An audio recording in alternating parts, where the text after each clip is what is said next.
I've always looked at you guys' music as like being mature beyond your years. You know, what I mean, even though you said y'all were Children. yeah, y'all were still young too. Even Yeah. y'all were slightly older than Big Dre and CeeLo. Y'all were their OGs, but y'all was still young.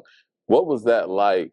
And take me back to like 95, 96, where you guys were speaking on some of these things, and when it came to Atlanta scene, nobody was talking like y'all were. Like, was it going out and hearing certain things in the club and you wishing you were part of that rotation, or you still were in that rotation? Did people just look at y'all like, what was that? What did that feel like? It was just we were taught different, like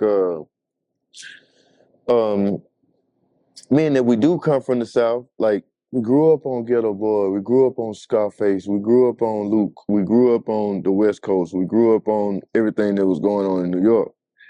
But we always understood that to get the respect of New York should be the goal, because that was at the time the mecca of hip hop. Right. And I just feel like us coming from Atlanta, we couldn't make hip hop in the same way that our counterparts, the way they did it. We couldn't make music like the West Coast. We couldn't make music like a lot of the New York stuff, because we was on the R&B label. So being that we had to take our music to LA and Babyface, we had to be precise on what hooks sound like, what melodies sound like, what bridges sound like, when I think everybody else didn't have to play by them rules. I never thought about that, but I think it made us better. It made us greater at putting our music together, because our albums had to come out alongside Tony Braxton's and TLC's and Usher's at that time. So maybe we was rapping, but we made sure those hooks and the things that we spoke about was still on the level of what LA and Babyface represented, and that was excellence at the time.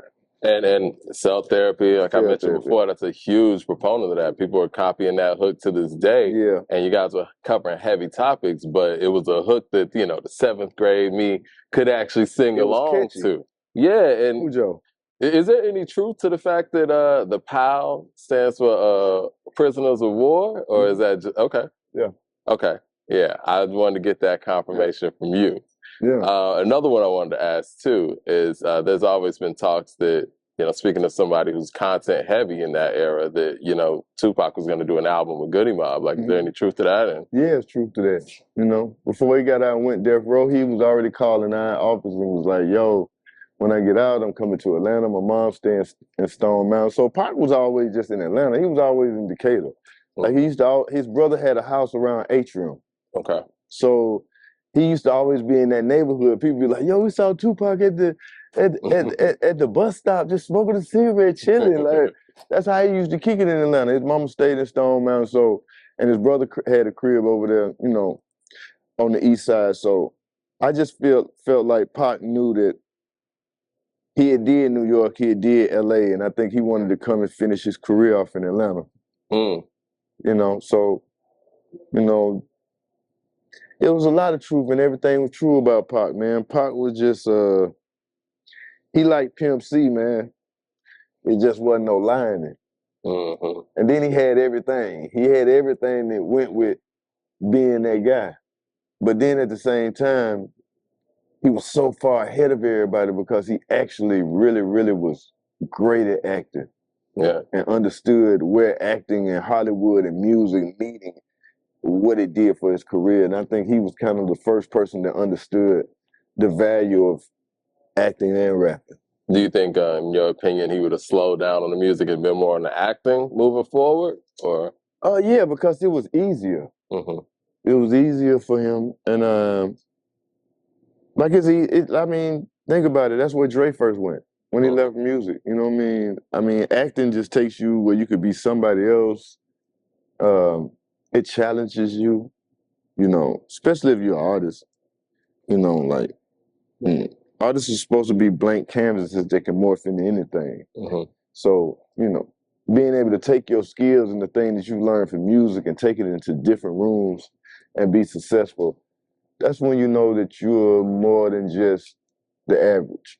Because everybody don't stay around in this business for 25 years and stay involved and active, you know.